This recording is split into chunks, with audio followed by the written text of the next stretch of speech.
విజయనగరం జిల్లాలోని Nellimarla jute mill మరోసారి మూతపడింది. Jute కొరతను కారణంగా చూపి కర్మాగారాన్ని లాకౌట్ చేస్తున్నట్లు యాజమాన్యం ప్రకటించింది. గడిచిన వారం రోజులుగా ఉద్యోగులకు ఎలాంటి పని చెప్పకుండా ఖాళీగా ఉంచింది. గతంలో తరచూ మిల్లును లాకౌట్ చేస్తూ ఉండడంతో కార్మికులు ఆందోళనకు గురయ్యారు. ఇప్పుడు లాకౌట్ ప్రకటించడంతో మిల్లులో పని లేక వేరే పనికి వెళ్లలేక కార్మిక కుటుంబాలు యాతన పడుతున్నాయి. జూట్ మిల్లులో సుమారు 200 మంది రెగ్యులర్, మరో 1800 మంది కాంట్రాక్ట్ కార్మికులు పనిచేస్తున్నారు. ముడి సరుకు కొరత పేరిట యాజమాన్యం మిల్లును అక్రమంగా మూసివేయడంపై కార్మిక కుటుంబాలు ఆవేదన చెందుతున్నాయి. కొన్నేళ్లుగా ఈఎస్ఐ, పీఎఫ్ బకాయిలు చెల్లించడంలో యాజమాన్యం నిర్లక్ష్యం వల్ల కార్మికులకు ఎలాంటి సదుపాయాలు అందడం లేదు. 2016 నుంచి గ్రాట్యుటీ బకాయిలు కూడా ఉండిపోయాయి. వెంటనే ప్రభుత్వం జోక్యం చేసుకుని మిల్లు తెరిపించాలని కార్మికులు కోరుతున్నారు. ఏపీలో టెట్ నోటిఫికేషన్ను విద్యాశాఖ విడుదల చేసింది. 16,000కు పైగా టీచర్ ఉద్యోగాల భర్తీకి మెగా డీఎస్సీ నిర్వహించనున్న తరుణంలో టెట్కు షెడ్యూల్ విడుదలైంది. ఆగస్టు 5 నుంచి 20వ తేదీ వరకు టెట్ పరీక్షలు జరగనున్నాయి. మరోవైపు మెగా డీఎస్సీకి వచ్చే వారం ప్రత్యేక ప్రకటన విడుదల చేయనున్నారు. డీఎస్సీలో టెట్ మార్కులకు 20% వెయిటేజ్ ఇవ్వనున్నారు. నల్గొండ జిల్లా గూడూరు టోల్ ప్లాజా వద్ద అతివేగంగా ముందు ఉన్న వాహనాన్ని ఢీకొట్టి కారు బోల్తా పడింది. అయితే కారులోని ఎయిర్ బ్యాగ్స్ తెరుచుకోవడంతో ముగ్గురు క్షేమంగా బయటపడ్డారు. పల్టీలు కొడుతూ కారు బోల్తా పడడంతో గూడూరు టోల్ ప్లాజా వద్ద కాసేపు ట్రాఫిక్ జామ్ అయింది. రంగంలోకి దిగిన టోల్ నిర్వాహకులు ట్రాఫిక్ క్లియర్ చేయడంతో పాటు గాయపడ్డ వారిని ఆసుపత్రికి తరలించారు. కరీంనగర్ జిల్లా కేంద్రంలో అగ్ని ప్రమాదం జరిగింది. బస్టాండ్ కాంప్లెక్స్ లోని యూనియన్ బ్యాంక్ ఏటీఎంలో మంటలు చెలరేగాయి. మంటలు ఆర్పుతున్న సమయంలో హోంగార్డ్ దేవయ్య తీవ్రంగా గాయపడ్డాడు. అతన్ని ఆసుపత్రికి తరలించి చికిత్స అందిస్తున్నారు.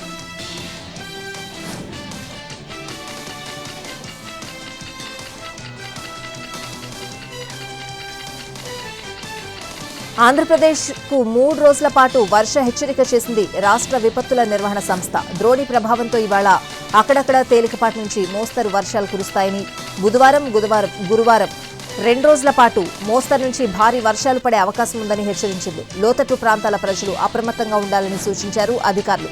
పిడుగులు పడే ప్రమాదం ఉందని, చెట్ల కింద, పోల్స్ కింద, టవర్ల కింద ఉండొద్దని హెచ్చరించారు. ఇవాళ ఉత్తరాంధ్ర, కోస్తాంధ్ర జిల్లాలకు తేలికపాటి వర్షాలు పడే అవకాశం ఉంది. రేపు అల్లూరి, విశాఖ, అనకాపల్లి, గోదావరి జిల్లాలతో పాటు కృష్ణా జిల్లాకు భారీ వర్ష హెచ్చరిక చేసింది. 4వ తేదీన ఈ జిల్లాలతో పాటు ఉమ్మడి గుంటూరు, చిత్తూరు జిల్లాల్లో భారీ వర్షాలు కురిసే అవకాశం ఉందని అంచనా వేస్తున్నారు అధికారులు.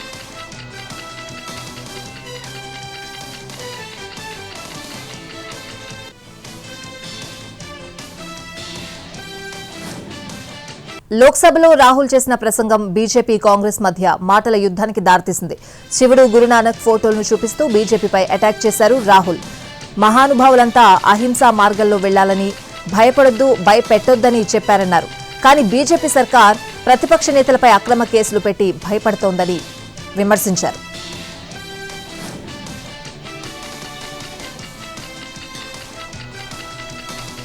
అగ్నివీర్ తెచ్చి జవాన్ల మధ్య భేదాభిప్రాయాలు సృష్టిస్తున్నారని మండిపడ్డారు రాహుల్. ఆర్మీకి వ్యతిరేకంగా అగ్నివీర్ స్కీమ్ ఉందన్నారు. దేశభక్తులు కూడా ఈ స్కీమ్ ను వ్యతిరేకిస్తున్నట్లు తెలిపారు. అలాగే అగ్నిపథ్ ను యూజ్ అండ్ త్రో లేబర్ పథకంగా రాహుల్ అభివర్ణించారు.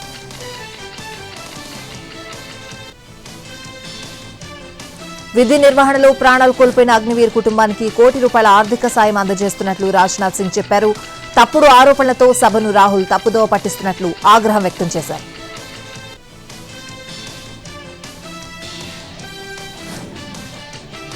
హిందువులపై రాహుల్ గాంధీ వ్యాఖ్యలను ఖండించారు బీజేపీ నేత అశ్విని వైష్ణవ్. హిందువులను కాంగ్రెస్ అవమానించడం ఇది తొలిసారి కాదని అన్నారాయన. 2010లో చిదంబరం, 2013లో సుశీల్ కుమార్ షిండే హిందువులను ఉగ్రవాదులతో పోల్చారన్నారు. హిందువులపై రాహుల్ గాంధీ వ్యాఖ్యలను ఖండించారు యూపీ సీఎం యోగి ఆదిత్యనాథ్. దేశానికి హిందువులు ఆత్మ అని అభివర్ణించారాయన. హిందువులను అవమానించి మాట్లాడినందుకు రాహుల్ గాంధీ క్షమాపణ చెప్పాలన్నారు యోగి ఆదిత్యనాథ్.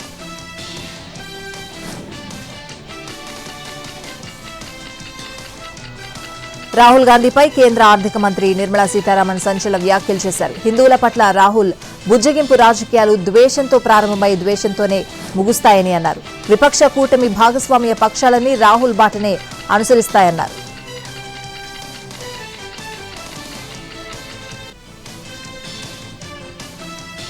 లోక్సభలో రాహుల్ గాంధీ హిందువులను అవమానించారన్న ప్రధాని వ్యాఖ్యలకు ప్రియాంక గాంధీ కౌంటర్ ఇచ్చారు. రాహుల్ ఎక్కడా హిందువులను అవమానించలేదని తెలిపారు. బీజేపీ ఆ పార్టీ నేతల గురించే రాహుల్ మాట్లాడారని క్లారిటీ ఇచ్చారు.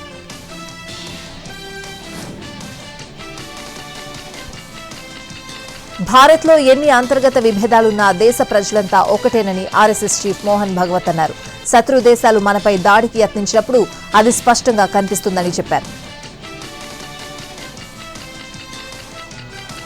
23 ఏళ్ల క్రితం నాటి పరువు నష్టం కేసులో సామాజిక కార్యకర్త, నర్మదా బచావో ఆందోళన్ ఉద్యమకారిణి మేధా పాట్కర్ కు 5 నెలల జైలు శిక్ష విధించింది Delhi metropolitan court. Delhi lieutenant governor VK Saxena దాఖలు చేసిన పిటిషన్పై విచారణ జరిపిన కోర్టు ఈ ఏడాది మే నెలలోనే మేధా పాట్కర్ ను దోషిగా నిర్ధారిస్తూ తీర్పు చెప్పింది. మేధా పాట్కర్ కు 5 నెలల సాధారణ జైలు శిక్షతో పాటు 10 లక్షల రూపాయల జరిమానా విధించారు. అయితే తీర్పుపై అప్పీల్కు వెళ్లేందుకు వీలుగా శిక్షను 1 నెల పాటు నిలుపుదల చేశారు. నర్మదా బచావో ఆందోళనకు వ్యతిరేకంగా ప్రకటనలు ఇచ్చారనే ఆరోపణలతో వీకే సక్సేనాపై 2000 సంవత్సరంలో కేసు వేశారు మేధా పాట్కర్. అప్పట్లో సక్సేనా అహ్మదాబాద్లో national council for civil liberties అనే ఎన్జీఓకు చీఫ్గా ఉన్నారు. ఆ తర్వాత తనను కించపరిచేలా వ్యాఖ్యలు చేశారని మేధా పాట్కర్పై 2001లో పరువు నష్టం కేసు వేశారు సక్సేనా.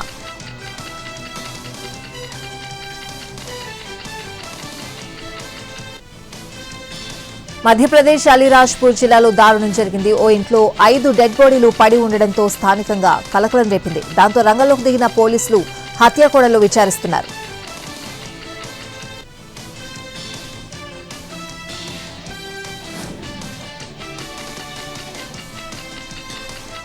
ఉత్తరాదిని భారీ వర్షాలు ముంచెత్తుతున్నాయి. మరికొన్ని రోజుల పాటు వర్షాలు పడే అవకాశం ఉందని ఐఎండీ హెచ్చరించింది. అధిక వర్షపాతం నమోదయ్యే అవకాశం ఉందని తెలిపింది. 7 రాష్ట్రాలకు రెడ్ అలర్ట్ జారీ చేసింది. అరుణాచల్ ప్రదేశ్, త్రిపుర, పశ్చిమ బెంగాల్, సిక్కిం, గుజరాత్, అసోం, మేఘాలయ రాష్ట్రాల్లో ఈ నెల 4 వరకు రెడ్ అలర్ట్ అమల్లో ఉండనుంది. మరోవైపు హిమాచల్ ప్రదేశ్, ఉత్తరాఖండ్, పంజాబ్, హర్యానా, ఉత్తరప్రదేశ్, రాజస్థాన్, బీహార్, తమిళనాడు, మహారాష్ట్ర, గోవాతో పాటు పలు రాష్ట్రాలకు ఆరెంజ్ అలర్ట్ జారీ చేశారు. ఈ నెల 5వ తేదీ వరకు ఆరెంజ్ అలర్ట్ అమల్లో ఉండనుంది.